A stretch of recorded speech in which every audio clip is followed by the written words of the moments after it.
আসসালামু আলাইকুম। এখন শুনবেন সংবাদ শিরোনাম। দেশের পথে তারেক রহমান, সাথে আছেন স্ত্রী কন্যা ছাড়াও দলের প্রবাসী নেতারা। আজ বেলা 12টার দিকে পৌঁছানোর কথা ঢাকায়। তারেক রহমানকে অভ্যর্থনা জানানোর অপেক্ষায় রাজধানীর ৩০০ ফিটে নেতাকর্মী সমর্থকদের ঢল। শীত উপেক্ষা করে রাতভর বাঁধ ভাঙা উচ্ছ্বাস। নতুন প্রজন্মের প্রত্যাশা পূরণ আর রাজনৈতিক ভাষা বুঝতে পারাই তারেক রহমানের সামনে বড় চ্যালেঞ্জ, বলছেন বিশ্লেষকরা। দলের ভেতরে মানসিকতা বদলানোর তাগিদ। আসসালামু আলাইকুম। এতক্ষণ দেখছিলেন সংবাদ শিরোনাম, এখন দেখবেন বিস্তারিত। বাংলাদেশ সময় বৃহস্পতিবার রাত 12:30টার দিকে সপরিবারে দেশের উদ্দেশ্যে লন্ডন ছাড়েন বিএনপির ভারপ্রাপ্ত চেয়ারম্যান তারেক রহমান। তাকে বহনকারী বাংলাদেশ বিমানের ড্রিম লাইনার BG-202 ফ্লাইট লন্ডনের হিথ্রো বিমানবন্দর থেকে রওনা দিয়েছে। তার সাথে রয়েছেন স্ত্রী ডক্টর জুবাইদা রহমান, মেয়ে ব্যারিস্টার জাইমা রহমান। এছাড়াও ফ্লাইটটিতে ঢাকায় আসবেন বিএনপির প্রবাসী নেতাকর্মীরাও। বাংলাদেশ সময় রাত 10:15 সপরিবারে লন্ডনের হিথ্রো বিমানবন্দরে পৌঁছান বিএনপির ভারপ্রাপ্ত চেয়ারম্যান তারেক রহমান। তারেক রহমানের সাথে আছেন স্ত্রী ডাক্তার জুবাইদা রহমান, মেয়ে ব্যারিস্টার জাইমা রহমান। এটা বাংলাদেশের জন্য, গণতন্ত্রের জন্য এবং গণতন্ত্র উত্তরণের জন্য একটা ঐতিহাসিক ভূমিকা, এবং এই জন্য স্বতঃস্ফূর্তভাবে বাংলাদেশি দলমত নির্বিশেষে বিভিন্ন প্রফেশনাল লোকজন এখানে এসেছেন। আজকে প্রমাণ করে দিয়েছে তারেক জিয়া বাংলাদেশে বীরের বেঁচে যাচ্ছে। বাংলাদেশ সময় রাত 12:30 ঢাকার উদ্দেশ্যে হিথ্রো বিমানবন্দর ছেড়েছে তারেক রহমানকে বহনকারী বাংলাদেশ বিমানের ড্রিমলাইনার BG-202 ফ্লাইটটি। বিজনেস ক্লাসে বিএনপির ভারপ্রাপ্ত চেয়ারম্যানের সফরসঙ্গী হিসেবে আরও রয়েছেন বিশেষ সহকারী আব্দুর রহমান সানি, প্রেস উইংয়ের সদস্য সালেহ শিবলি ও জিয়াউর রহমান ফাউন্ডেশন ইউরোপ শাখার সমন্বয়ক কামাল উদ্দিন। এছাড়াও যুক্তরাজ্য বিএনপির সদস্য সচিব খসরুজ্জামান খসরু সহ ইউরোপের বিভিন্ন দেশে বসবাসরত বিএনপির নেতারা নিজ উদ্যোগে একই ফ্লাইটে বাংলাদেশে আসছেন। আমাদের আব্দুর রহমান সানি ভাই, আমাদের প্রান্তীয় নেতা জনাব তারেক রহমান সাহেবের একান্ত সহকারী জনাব ইঞ্জিনিয়ার সানি ভাই যাচ্ছে। আমরা খুবই ভালো লাগতেছে। 5 তারিখের পরে আমি যাই না, এই জন্যই সবসময় বক্তব্য আমরা দিয়েছি লিডারকে সাথে নিয়ে বাংলাদেশে যাব। 5 তারিখের পর চিন্তা করলাম যে যেহেতু সবসময় আমরা বলছি ওনাকে সাথে নিয়ে যাবো, কেমনে যার জন্য যাই না, আজকে ওনার সাথে যাচ্ছি। খুবই ভালো লাগতেছে। শুধু আমি না, যারা এই সফর সঙ্গে হয়েছে সবাই খুবই খুশি, খুবই আনন্দিত।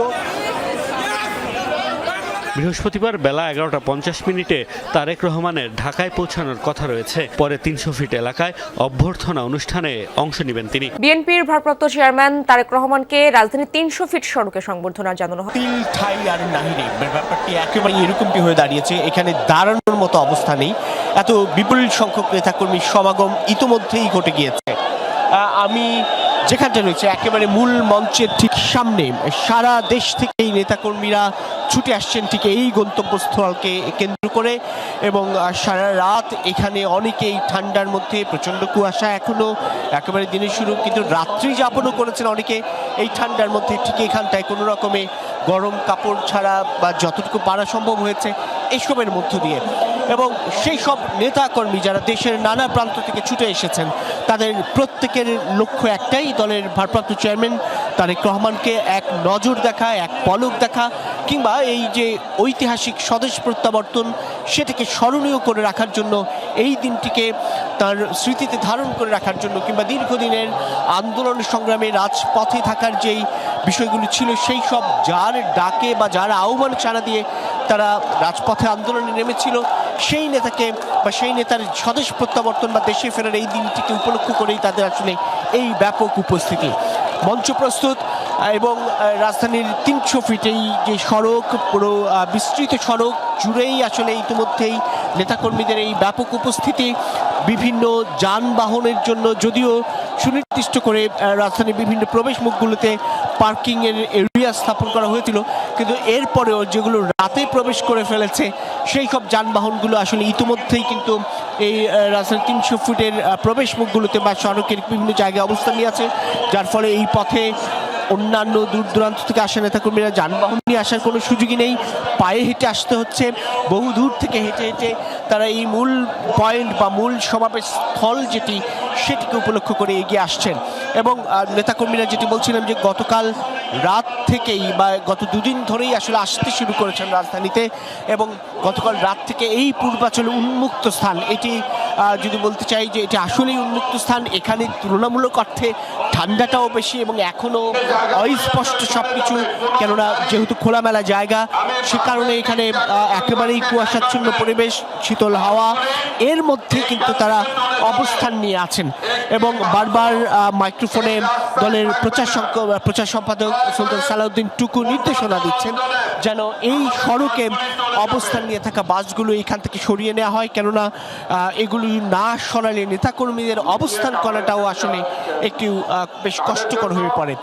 যদি বলতে হয় যে নেতাকর্মীরা অবস্থান নিয়ে আছেন, তাদের অপেক্ষা দলের ভারপ্রাপ্ত চেয়ারম্যান তারেক রহমান ঠিক কখন নাগাদ আসলে এই সমাবেশস্থলে এসে পৌঁছাবে, কিংবা দেশের মাটিতে পৌঁছালেও তারা সেই মুহূর্তটাকে উদযাপন করতে চান খানিকটা আনন্দের সঙ্গেই। নেতৃত্বের শূন্যতা, মাঠের চ্যালেঞ্জ আর ভার্চুয়াল বাস্তবতায় টিকে থাকার লড়াইয়ের ভেতর দিয়ে গেছে দলটি।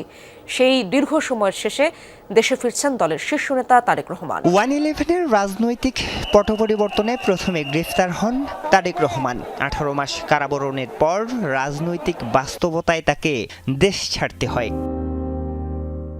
সেই সময় থেকেই দীর্ঘ অনিশ্চয়তায় পড়ে বিএনপি। এরপর শুরু হয় 18 বছরের নির্বাসিত জীবন। একদিকে খালেদা জিয়ার কারাবাস ও অসুস্থতা, অন্যদিকে সরাসরি রাজনীতি থেকে কার্যত বিচ্ছিন্ন হয়ে পড়ে বিএনপির শীর্ষ নেতৃত্ব। এই সময় বিএনপি অভ্যস্ত হয় নতুন এক বাস্তবতায়। দেশের বাইরে নেতৃত্ব আর দেশের ভেতরে সংগঠন, ভার্চুয়াল নির্দেশনায় চলতে থাকে দলীয় রাজনীতি। একজন মায়ের চোখে যেমন বাংলাদেশ, তেমন একটি বাংলাদেশ আমরা গড়ে তুলতে চাই। এই বাস্তবতায় মাঠে ছিল দল, লাখো নেতাকর্মী সক্রিয় ছিল আন্দোলন সংগ্রামে। তবে সিদ্ধান্তগুলো তৃণমূলে ঠিকঠাক পৌঁছাচ্ছে কিনা সে প্রশ্ন ও সংশয়ও ছিল। উনি আসার মধ্য দিয়ে আমি মনে করি সকল ধরনের অপশক্তি দূর হয়ে যাবে এবং আমরা তারুণ্য সবাই প্রস্তুত আছি এই ধরনের অপশক্তিকে দূর করার জন্য। ওনার নেতৃত্বে আমরা সব সময় ঐক্যবদ্ধ ছিলাম, ভবিষ্যতে আমরা ঐক্যবদ্ধ হব।